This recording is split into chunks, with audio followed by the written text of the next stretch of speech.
പത്രങ്ങളുടെ ഒരു ആധികാരിക വിലയിരുത്തലുമായി നമ്മുടെ ശ്രീജിത്ത് ബാലകൃഷ്ണന്റെ ഇവിടെ റെഡിയായി നിൽപ്പുണ്ട്. എനിക്കിപ്പം Sreejith Balakrishnan, good morning. Good morning Sethu.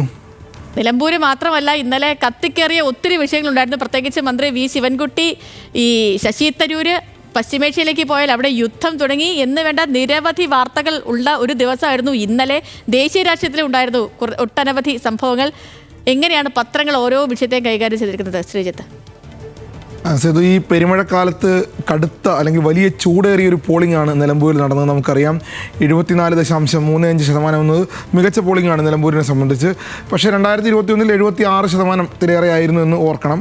പക്ഷേ എന്നാലും അതിനേക്കാൾ പ്രാധാന്യത്തോടെ പത്രങ്ങൾ വാർത്ത നൽകിയത് ഇറാൻ ഇസ്രായേൽ സംഘർഷത്തിനാണ് എന്നുള്ളത് കൊണ്ട് തന്നെ അതിന് കാരണവും നമുക്കറിയാം. സംഘർഷത്തിൽ അമേരിക്ക നേരിട്ട് പങ്കാളിയാകുന്നു എന്ന വാർത്തകൾ വലിയ ആശങ്കയാണ് നമുക്കിടയിലെല്ലാം സൃഷ്ടിക്കാൻ പോകുന്നത്. അതുകൊണ്ട് തന്നെ പത്രങ്ങളും ഒരു പക്ഷേ ആ അർത്ഥത്തിൽ തന്നെ വലിയ രൂപത്തിൽ കഴിഞ്ഞൊരു 7 ദിവസമായിട്ട് ഇതേ ആശങ്ക തുടരുന്നു. 7ാം ദിവസമാണ് യുദ്ധം എന്നുള്ളത് കൊണ്ട്, അല്ലെങ്കിൽ യുദ്ധസമാനമായ അന്തരീക്ഷം എന്നുള്ളത് കൊണ്ട് തന്നെ പത്രങ്ങളും ആ രൂപത്തിൽ തന്നെ വലിയ വാർത്തയായിട്ട് തന്നെയാണ് നൽകുന്നത്. ആദ്യം സുപ്രഭാതത്തിൽ നമ്മൾ ഈ കഴിഞ്ഞ കുറേ ദിവസങ്ങളായി യുദ്ധം ഇങ്ങനെ നിൽക്കുന്നതുകൊണ്ട് പത്രങ്ങൾ വളരെ വിവിധങ്ങളായ രൂപത്തിലാണ് അതിനെ കാണുന്നത്. അതുകൊണ്ട് തന്നെ ആദ്യം സുപ്രഭാതത്തിലേക്ക് പോകാം. സുപ്രഭാതം അതിൻ്റെ 1-ാം പേജിൽ 7ാം ദിനവും പ്രത്യാക്രമണങ്ങളുമായി ഇറാനും ഇസ്രായേലും എന്നാണ് സുപ്രഭാതത്തിൻ്റെ തലക്കെട്ടും. ആ രൂപത്തിലാണ് വാർത്തയും പോകുന്നത്. ജനയുഗമാണെങ്കിൽ US യുദ്ധത്തിലേക്ക് എന്നാണ് ജനയുഗത്തിൻ്റെ 1-ാം പേജിലെ വാർത്തയും ഹെഡിങ്ങും. അത് അവരുടെ ഒരു രാഷ്ട്രീയ ലൈൻ കൂടിയാണ് US യുദ്ധത്തിലേക്ക് എന്ന് പറയുന്നത്. അത് US ഏതാണ്ട് ശരി വെക്കുന്നുമുണ്ട്. കേരള കൗമുദി US പടനീക്കം അംഗീകരിച്ച ട്രംപ് എന്നുള്ളതാണ്. അതായത് ഈ US എന്തായാലും ഈ യുദ്ധത്തിൽ പങ്കാളിയാകും എന്ന് ഏറെക്കുറെ നമ്മുടെ പത്രങ്ങളെല്ലാം ഉറപ്പിക്കുന്ന കാര്യത്തിലേക്കാണ് പോകുന്നത്. US പടനീക്കം അംഗീകരിച്ച ട്രംപ് എന്ന് കേരള കൗമുദി പറയുന്നു. സംഘർഷം മുൾമുനയിൽ എന്നാണ് സിറാജ് പറയുന്നത്. വീക്ഷണം ഒരു പടി കൂടി കടന്ന് US ഭീഷണിക്കിടയിലും ആക്രമണം ശക്തമാക്കി ഇറാൻ തിരിച്ചടി കടുപ്പിച്ചു. ഇറാൻ്റെ പക്ഷത്താണ് ഒരുപക്ഷെ ഇന്നിപ്പോൾ വീക്ഷണം നിൽക്കുന്നത് എന്ന് വേണം മനസ്സിലാക്കാൻ. ദേശാഭിമാനി ആക്രമണത്തിന് പിന്തുണ വഷളാക്കാൻ US എന്നുള്ളതാണ്. അമേരിക്കയ്ക്കെതിരെ തന്നെയാണ് ദേശാഭിമാനിയുടെയും വാർത്ത പോകുന്നത്. മാധ്യമം ഖമനേയിയെ വധിക്കുമെന്ന് ഇസ്രായേൽ പറഞ്ഞു. ഇസ്രായേൽ അടങ്ങാതെ എന്നൊരു വലിയ ഹെഡിങ്. അടങ്ങാതെ എന്ന് പറയുമ്പോൾ അത് ഇസ്രായേൽ അടങ്ങുന്നില്ല എന്നുള്ളതാണ്. ഖമനേയിയെ വധിക്കുമെന്ന ഇസ്രായേലിൻ്റെ സ്റ്റേറ്റ്മെൻറ്റ് ഇന്നലെ പ്രതിരോധ മന്ത്രിയും പറഞ്ഞിരുന്നത്. അതിനെ 1-ാം പേജിൽ വലിയ വാർത്തയാക്കുന്നു, ലീഡാക്കുന്നു. ജന്മഭൂമി ഇങ്ങനെയാണ്: യുദ്ധത്തിൽ ചേരാൻ ട്രംപിൻ്റെ അനുമതി. അങ്ങനെ പോകുമ്പോൾ സ്വാഭാവികമായ ഒരു വലിയ വാർത്താരൂപത്തിലേക്കാണ് അവരും അതിനെ കാണുന്നത്. യുദ്ധത്തിൽ ചേരാൻ ട്രംപിൻ്റെ അനുമതിയും ഇസ്രായേലെ ആശുപത്രി തകർത്തു എന്നുകൂടി ഇറാൻ്റെ ഭാഗത്തുനിന്ന് കൂടി ആ വാർത്ത, അല്ലെങ്കിൽ ഇറാനെതിരായി കൂടി ആ വാർത്തയെ കാണുന്നുണ്ട്. ആണവ കേന്ദ്രങ്ങളിൽ ഇസ്രായേലിൻ്റെ പ്രഹരം എന്നാണ് മംഗളം ഒരു പക്ഷേ ഇസ്രായേൽ പക്ഷത്ത് നിന്നാണോ എന്ന് സംശയിക്കേണ്ടിയിരിക്കുന്നു. അങ്ങനെ കഴിഞ്ഞ ദിവസങ്ങളിൽ അങ്ങനെ ആയിരുന്നില്ല. മംഗളം പറയുന്നത് ആണവ കേന്ദ്രങ്ങളിൽ ഇസ്രായേലിൻ്റെ പ്രഹരം എന്നുള്ളതാണ്. ആ രൂപത്തിലാണ് ആ വാർത്തയും അവർ സ്ട്രക്ചർ ചെയ്യുന്നത്. ഇസ്രായേലി ആശുപത്രി ആക്രമിച്ച് ഇറാൻ എന്ന് ദീപികയും പറയുന്നു. സ്വാഭാവികമായും ആ പക്ഷത്ത് തന്നെ ദീപികയെ നിൽക്കുന്നു എന്നും വേണം കാണാൻ. വേഗം നമുക്ക് മാതൃഭൂമിയിലേക്കും മനോരമയിലേക്കും പോയി വരാം. കാരണം വളരെ വിശദമായി 2 പത്രങ്ങളും ഒന്നുകൂടി വളരെ സമഗ്രമായി തന്നെ ഈ വാർത്തയെ അവതരിപ്പിച്ചിട്ടുണ്ട് എന്നുള്ളത് കൊണ്ട് തന്നെ ചോരക്കളി തീരുന്നില്ല എന്നാണ് മാതൃഭൂമിയുടെ 1-ാമത്തെ വാർത്തയും 1-ാമത്തെ പത്രത്തിൽ 1-ാം പേജിലെ തലക്കെട്ടും. ചോരക്കളി തീരുന്നില്ല എന്ന് പറഞ്ഞാൽ 2 പക്ഷവും ഇറാൻ ഇസ്രായേൽ സംഘർഷം എന്നാണ് മാതൃഭൂമി അതിനെ ക്ലബ് ചെയ്യുന്നത്. ചോരക്കളി തീരുന്നില്ല. ഇസ്രായേൽ ആശുപത്രിക്ക് നേരെ ഇറാൻ്റെ ആക്രമണം. ഖമനേയിയെ അധികകാലം ജീവനോടെ ഇരിക്കാൻ അനുവദിക്കില്ലെന്ന് ഇസ്രായേൽ. ഇറാനെ ആക്രമിക്കാനുള്ള പദ്ധതിക്ക് ട്രംപ് അനുമതി നൽകുന്ന റിപ്പോർട്ട്. 3 പക്ഷവും വളരെ വിശദമായി തന്നെ ഉണ്ട്. ഇറാൻ്റെ ആക്രമണമുണ്ട്, ഖമനേയിയെ ജീവിക്കാൻ അനുവദിക്കില്ല എന്ന് ഇസ്രായേൽ പറഞ്ഞതുകൊണ്ട് ട്രംപ് യുദ്ധത്തിന് അനുമതി നൽകിയ കാര്യവും കൂടി പറയുന്നുണ്ട്. എന്തായാലും ആ കാര്യം വളരെ വിശദമായി. പക്ഷേ മാതൃഭൂമിയിൽ കുറച്ചും കൂടി വിശദമായി മാതൃഭൂമിയിലേക്ക് പോയാൽ മാതൃഭൂമിയുടെ 12-ാം പേജിലാണ് വാർത്ത വളരെ വിശദമായി. അല്ലെങ്കിൽ എങ്ങനെയാണ് യുദ്ധം, നമ്മളൊരു പക്ഷേ ഈ കാലത്ത് ജീവിച്ചിരിക്കുന്നവർ യുദ്ധം നേരിട്ട് കണ്ടിട്ടില്ലാത്തതുകൊണ്ടും നമുക്ക് ഈ പാകിസ്ഥാൻ അതിർത്തി കടന്നുള്ള ചെറിയ കളികൾ മാത്രമാണ് നമുക്കറിയാവുന്നത്. പക്ഷേ അതിനേക്കാൾ വളരെ വിശദമായി അമേരിക്കയ്ക്ക് ഇറാൻ്റെ മുന്നറിയിപ്പ്. അസീം മുനീറിനോട് ട്രംപ് പാകിസ്ഥാൻ്റെ സൈനിക താവളങ്ങൾ ചോദിച്ചെന്ന റിപ്പോർട്ട്. അത് ഒരുപക്ഷെ ഈ യുദ്ധത്തിൻ്റെ പശ്ചാത്തലത്തിൽ, അല്ലെങ്കിൽ ഈ ഒരു സാഹചര്യത്തിൽ അതൊരു വലിയ ചോദ്യമാണ്. പാകിസ്ഥാൻ്റെ വ്യോമത്താവളങ്ങൾ അമേരിക്ക ചോദിക്കുന്നു എന്നുള്ളത്. കാരണം അമേരിക്കയ്ക്ക് പല രൂപത്തിൽ അത് ഉപയോഗിക്കാനുണ്ട്. ഇന്ത്യക്കെതിരെ വേണമെങ്കിൽ, ഇന്ത്യക്കെതിരെ, ചൈനയ്ക്കെതിരെ, ഇപ്പോൾ ഇറാനെതിരെയൊക്കെ അത് ഉപയോഗിക്കാൻ കഴിയുന്ന രൂപത്തിലാണ് പാകിസ്ഥാൻ്റെ വ്യോമത്താവളങ്ങൾ ഉള്ളത്. അതുകൊണ്ട് തന്നെ പാകിസ്ഥാൻ്റെ വ്യോമത്താവളങ്ങൾ വേണമെന്ന് അസീം മുനീറിനോട് ട്രംപ് ചോദിച്ചു കഴിഞ്ഞു. ആ വാർത്ത കൂടി മാതൃഭൂമി നൽകുന്നു. ഇറാനിൽ ആരും സുരക്ഷിതരല്ല എന്ന് നെതന്യാഹു പറയുന്നു. സ്വാഭാവികമായും ഇറാനിലേക്ക് തുടർച്ചയായി ഇസ്രായേൽ ആക്രമണം നടത്തുമ്പോൾ ആ സ്റ്റേറ്റ്മെൻറ്റ് വലിയ പ്രസക്തിയുണ്ട്. അമേരിക്കയ്ക്ക് ഇറാൻ്റെ മുന്നറിയിപ്പ്. അത് എവിടെയെല്ലാം ഇറാൻ്റെ ഒരു ആണവ കേന്ദ്രങ്ങൾ എവിടെയെല്ലാം എന്നുള്ളത് ആ ഗ്രാഫിക്കൽ ഡിസൈനിൽ കാണാൻ കഴിയും. ആക്രമിക്കാൻ US-ന് ട്രംപിൻ്റെ പച്ചക്കൊടിയും വളരെ വിശദമായി തന്നെ മാതൃഭൂമി അക്കാര്യം പറഞ്ഞു പോകുന്നുണ്ട്. നേരെ മറിച്ച് മനോരമയിൽ അവിടെ ചോരക്കളി തീരുന്നില്ല എന്നുള്ളതാണെങ്കിൽ ഇവിടെ കടുപ്പിച്ച് എന്നുള്ളതാണ്. ഇറാൻ്റെ ആണവ നിലയത്തിലും ഇസ്രായേലിൻ്റെ ആശുപത്രിയിലും ആക്രമണം എന്നാണ് മനോരമ പറയുന്നത്. കടുപ്പിച്ച് എന്ന് പറയുമ്പോൾ രണ്ട് ഭാഗവും കടുപ്പിച്ച് തന്നെയാണ്. യൂറോപ്യൻ രാജ്യങ്ങളും ഇറാനുമായി ഇന്ന് ചർച്ച നടക്കും. അതൊരു പക്ഷേ മറ്റ് പത്രങ്ങളൊന്നും കൈകാര്യം ചെയ്തിട്ടില്ല. ഈ യൂറോപ്യൻ രാജ്യങ്ങളും ഇറാനും തമ്മിലുള്ള ചർച്ച അത് വളരെ നിർണായകമായ ചർച്ചയായിട്ട് വേണം കാണാൻ. US ഇടപെടൽ തീരുമാനം 2 ആഴ്ചക്കകം എന്നും കൂടി പറയുന്നുണ്ട്. കാരണം എല്ലാവരും ട്രംപ് അനുമതി കൊടുത്തു യുദ്ധത്തിനെന്ന് പറയുമ്പോൾ മനോരമ 2 ആഴ്ചക്കകമേ അക്കാര്യത്തിൽ തീരുമാനം ഉണ്ടാകുള്ളൂ. അങ്ങനെയെങ്കിൽ ഈ സംഘർഷാവസ്ഥ 2 ആഴ്ച നീണ്ടു നിൽക്കുമോ എന്നൊരു ചോദ്യം കൂടി മനോരമയുടെ ഈ വാർത്തയിൽ നിൽക്കുന്നുണ്ട് എന്ന് വേണം മനസ്സിലാക്കാൻ. അങ്ങനെയാണ് അതാണ് യുദ്ധവാർത്തകളുമായി ബന്ധപ്പെട്ട് നമുക്ക് പറയാനുള്ളത്. മറ്റൊന്നും നമുക്കറിയാം, നേരത്തെ സേതു തന്നെ സൂചിപ്പിച്ചതുപോലെ രാജ്ഭവൻ വീണ്ടും കാവിക്കൊടിയേന്തിയ ഭാരതാംബയുടെ ചിത്രവുമായി ബന്ധപ്പെട്ട് വിവാദത്തിലാണ്, വലിയ വിവാദത്തിലാണ്. ആദ്യ ദിവസം ഉണ്ടായ വിവാദം പോലെ അല്ല ഇത് കുറച്ചും കൂടി കടുപ്പിച്ചാണ്. കാരണം ആദ്യ ദിവസം CPIയുടെ മന്ത്രി P പ്രസാദ് ആയിരുന്നു വിവാദത്തിന് തിരികൊളുത്തിയത്. പക്ഷേ ഇന്നലെ തിരികൊളുത്തിയത് ശിവൻകുട്ടിയാണ്, തിരുവനന്തപുരത്തിൻ്റെ മന്ത്രിയാണ്. മുഖ്യമന്ത്രിക്ക് വളരെ വേണ്ടപ്പെട്ട ആളാണ്, അതുകൊണ്ട് സ്വാഭാവികമായും CPMന് വളരെ വേണ്ടപ്പെട്ട ആളാണ്, അതുകൊണ്ട് സ്വാഭാവികമായും CPIയിൽ നിന്ന് CPM ഈ വിഷയം ഏറ്റെടുക്കുന്നു എന്നുള്ളതാണ് ഈ വാർത്തയുടെ ഏറ്റവും വലിയ പ്രാധാന്യമായിട്ട് കണക്കാക്കേണ്ടത്. മനോരമ 1-ാം പേജിൽ ആ വാർത്ത നൽകിയിട്ടുണ്ട്. രാജ്ഭവനിൽ മന്ത്രിയുടെ വാക്കൗട്ട് എന്നുള്ളതാണ്. അത് മന്ത്രിയുടെ സ്റ്റേറ്റ്മെൻറ്റ് അങ്ങനെ തന്നെയാണ്. വീണ്ടും കാവിക്കൊടിയേന്തിയ ഭാരതാംബ.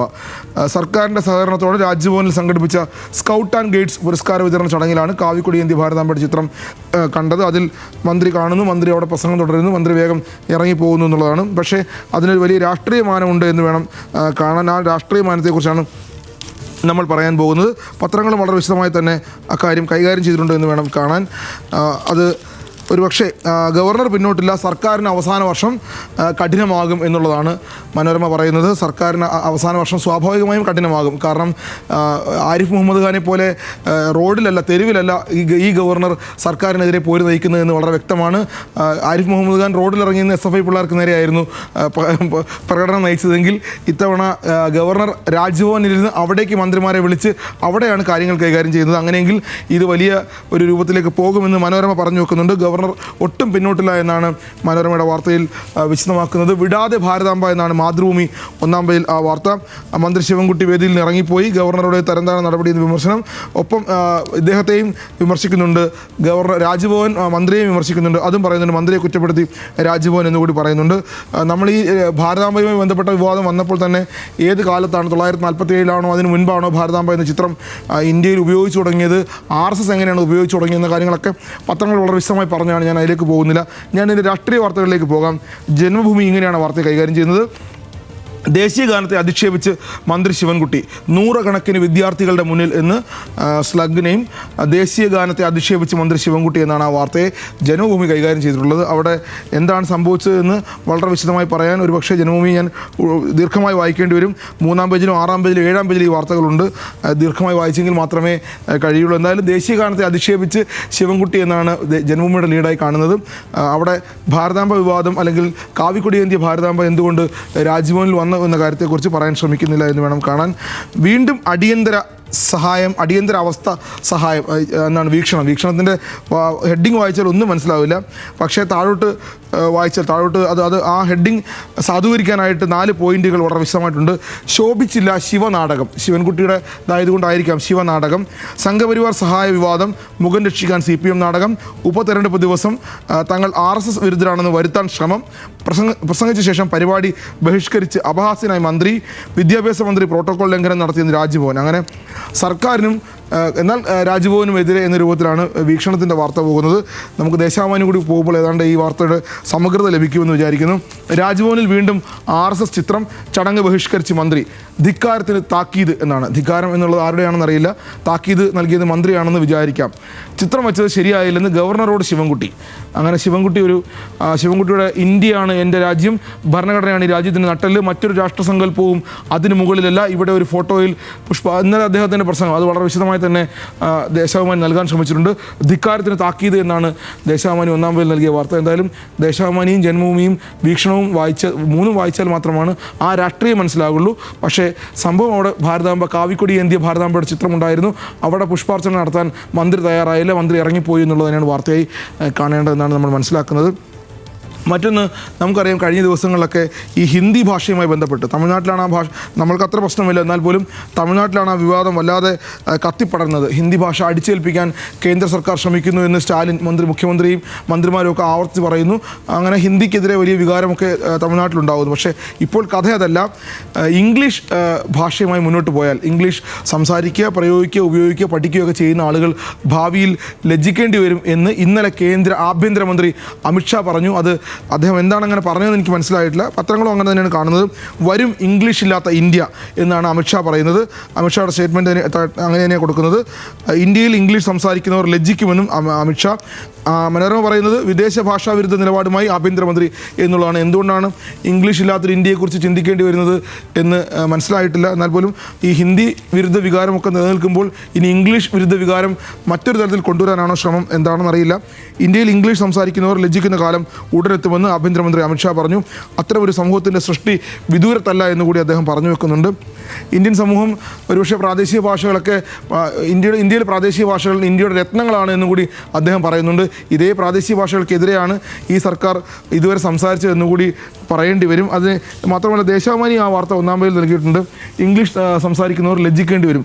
വലിയ രൂപത്തിൽ നൽകിയിട്ടില്ല, എന്നാൽ പോലും ഒരു ചെറിയ രൂപത്തിൽ അത് പറഞ്ഞു പോകാൻ ദേശാഭിമാനിയും ശ്രമിച്ചിട്ടുണ്ട് എന്ന് വേണം കാണാൻ. മാതൃഭൂമി 10-ാം പേജിൽ വളരെ വിശദമായിട്ടൊന്നും അല്ലെങ്കിലും ചെറിയ രൂപത്തിൽ ഈ വാർത്ത നൽകിയിട്ടുണ്ട്. മറ്റു ചില പത്രങ്ങളൊക്കെ ഈ വാർത്ത ഒഴിവാക്കിയിട്ടുണ്ട്. പക്ഷേ ഇതൊരു വലിയ രൂപത്തിൽ ചർച്ച ചെയ്യുന്ന ഒരു വാർത്തയായിട്ടാണ് കാണുന്നത്. എന്തുകൊണ്ടാണ് ഇംഗ്ലീഷ് ഇന്ത്യയിൽ ഇത്ര അപരിഷ്കൃതമാകാൻ പോകുന്നത് എന്ന് ഒരു BJPയുടെ ഏറ്റവും വലിയ നേതാവ്, ഏറ്റവും മുതിർന്ന നേതാവ് പറയുന്നത് എന്ന് മനസ്സിലാകുന്നില്ല. അത് വാർത്തയെ തന്നെ നന്നായി നൽകാൻ പത്രങ്ങൾ ശ്രമിച്ചിട്ടുണ്ട് എന്ന് വേണം കാണാൻ. മറ്റൊന്ന് നിലമ്പൂരിലേക്ക് തന്നെയാണ്. പക്ഷേ നിലമ്പൂരിലെ കാര്യം പറയുമ്പോൾ നിലമ്പൂരിൽ ഇന്നലെ ഉണ്ടായ സംഭവങ്ങളുടെ ഏറ്റവും രസകരമായ കാര്യം, നിലമ്പൂരിൽ ഇന്നലെ വലിയ രൂപത്തിൽ പോളിംഗ് നടന്നു, വലിയ മഴയായിട്ട് പോലും പോളിംഗ് നടന്നു. പക്ഷേ ഇതൊക്കെ നടക്കുമ്പോഴും നിലമ്പൂരിൽ പൊട്ടിത്തെറിച്ചത് അവിടുത്തെ രാഷ്ട്രീയക്കാരോ അവിടുത്തെ രാഷ്ട്രീയ വിവാദങ്ങളോ അല്ല, ശശി തരൂരാണെന്ന് പറയേണ്ടി വരും. കാരണം വോട്ടെടുപ്പ് ദിനത്തിൽ തരൂരിൻ്റെ സ്ട്രൈക്ക് എന്ന് വേണം കാണാൻ. കോൺഗ്രസ് ഒരുപക്ഷെ ജയത്തോളം എത്തി നിൽക്കുന്നൊരു തെരഞ്ഞെടുപ്പാണ്, എളുപ്പം ജയിക്കാൻ കഴിയുന്നൊരു തെരഞ്ഞെടുപ്പാണെന്ന് കോൺഗ്രസ് തന്നെ വിചാരിക്കുന്നുണ്ട്. അവിടെ ആ ദിവസമാണ് പോളിംഗ് പുരോഗമിക്കുമ്പോൾ, സാധാരണഗതിയിൽ ഇത് CPM-നകത്താണ് ഇത്തരം പ്രശ്നങ്ങൾ കാണാറുള്ളത്. കഴിഞ്ഞ ദിവസങ്ങളിൽ മുൻകാല തെരഞ്ഞെടുപ്പുകളിൽ EP ജയരാജനൊക്കെ ഈ രൂപത്തിൽ വന്ന് എന്തെങ്കിലുമൊക്കെ ഒരു വിവാദം ഉണ്ടാക്കി CPM-നെ പ്രതിരോധത്തിലാക്കാറുണ്ട്. പക്ഷേ ഇന്നലെ തരൂരിൻ്റെ ഒരു സർജിക്കൽ സ്ട്രൈക്ക് ഉണ്ടായി, അതും വോട്ടെടുപ്പ് ദിനത്തിൽ സമീപകാലത്തൊന്നും ഇല്ലാത്ത രൂപത്തിൽ. അതിൻ്റെ കാരണം ഇതാണ്, അദ്ദേഹത്തെ ഈ പരിപാടിയിലേക്ക് ക്ഷണിച്ചിട്ടില്ല എന്നാണ്. അതായത് നിലമ്പൂരിലെ തെരഞ്ഞെടുപ്പ് പ്രചാരണത്തിലേക്ക് ഒരിക്കൽ പോലും ക്ഷണിച്ചിട്ടില്ല എന്ന് അദ്ദേഹം പറയുന്നു. അതിൽ വലിയ വിഷമമുണ്ട് എന്ന രൂപത്തിലാണ് അദ്ദേഹത്തിൻ്റെ ഓരോ ചോദ്യങ്ങൾക്കുള്ള ഉത്തരം പറയാൻ വീണ്ടും ശ്രമിക്കുന്ന പോലെയാണ് നമ്മൾ ഇന്നലെ കാണുന്നത്. മാതൃഭൂമി ആ വാർത്ത നന്നായി തന്നെ നൽകിയിട്ടുണ്ട് 9-ാം പേജിൽ. നിലമ്പൂർ ഉപതെരഞ്ഞെടുപ്പ് ദിവസം കോൺഗ്രസിനെതിരെ സർജിക്കൽ സ്ട്രൈക്കുമായി ശശി തരൂർ MP.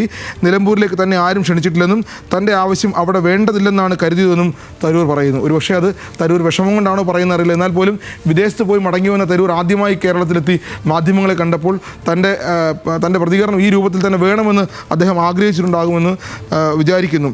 തരൂർ എത്തിയിരുന്നെങ്കിൽ നന്നായിരുന്നു എന്ന് സണ്ണി ജോസഫ് KPCC അധ്യക്ഷൻ പറഞ്ഞതുകൂടി മാതൃഭൂമി ചേർക്കുന്നുണ്ട്. ഇതൊരു പൊളിറ്റിക്കൽ വാർത്ത ആയതുകൊണ്ട് ദേശാഭിമാനി വളരെ നന്നായിട്ട് തന്നെ ആഘോഷിച്ചിട്ടുണ്ട്. അത് നിലമ്പൂരിൽ അടുപ്പിച്ചിട്ടില്ല, കോൺഗ്രസിനെ വെട്ടിലാക്കി തരൂർ ക്ഷണിക്കാൻ ആരുടെയും സംബന്ധമല്ലെന്ന് രാജ്മോഹൻ ഉണ്ണിത്താൻ പറഞ്ഞുകൂടി പറയുന്നുണ്ട്. രാജ്മോഹൻ ഉണ്ണിത്താൻ ഇത് പറയുമ്പോൾ തന്നെ അദ്ദേഹത്തെ ഇന്നലെ KPCC വിലക്കി എന്നൊരു വാർത്ത കൂടി പുറത്തു വരുന്നുണ്ട്. എന്തായാലും വരും ദിവസങ്ങളിൽ ഇത് വലിയ ചർച്ചയാകും. കാരണം നിലമ്പൂർ തെരഞ്ഞെടുപ്പ് ഇന്ന് ഈ 2 ദിവസം കഴിയുമ്പോൾ റിസൾട്ട് വരും.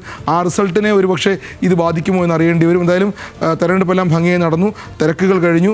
ഇനി തരൂരിൻ്റെ ദിവസങ്ങളായി വേണം കാണാൻ. ഞാൻ വേഗം പ്രശ്നം അവസാനിപ്പിക്കുന്നു. സേതു. മിസ്റ്റർ ശ്രീജിത്ത് ബാലകൃഷ്ണൻ, വ്യക്തമാണ്. ഇനിയിപ്പോൾ ആർക്കും പത്രം വായിക്കേണ്ട ആവശ്യമില്ല, എല്ലാം വളരെ വിശദമായി തന്നെ പ്രേക്ഷകരിലേക്ക് എത്തിച്ചിട്ടുണ്ട് ശ്രീജിത്ത്.